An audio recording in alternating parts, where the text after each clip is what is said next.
de répéter, c'est un cadeau fiscal de plusieurs milliards aux riches. Qu'est-ce qui est devenu cet argent? Et quand on regarde un peu plus finement, c'est le travail que nous sommes en train de faire. D'ailleurs, la Commission des finances, depuis longtemps, travaille sur l'évaluation des politiques publiques. Eh bien, si cet argent a été réinjecté dans l'économie, on ne pourra pas parler de cadeau fiscal. Ça veut dire que ce sont des entrepreneurs ou des gens avec du patrimoine qui ont remis de l'argent dans les entreprises pour créer des emplois. Donc, dans ce cas-là, ils ont joué le jeu.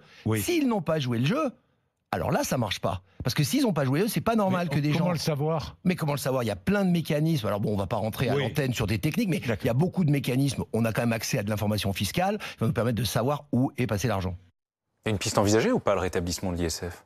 Alors non, pas du tout à ce stade, parce que par exemple Bruno Bonnell, quand il parle de cette initiative, il n'en a pas parlé clairement ni à l'exécutif, ni au Premier ministre, ni au Président. Mais ce qui est vrai, c'est que son idée commence à faire des émules. Et il y a plusieurs députés qui sont d'accord avec lui. Je pense par exemple à une députée proche d'Édouard Philippe, Amélie de Montchalin, qui est la vice-présidente de l'Assemblée désormais et proche de la Commission des Finances.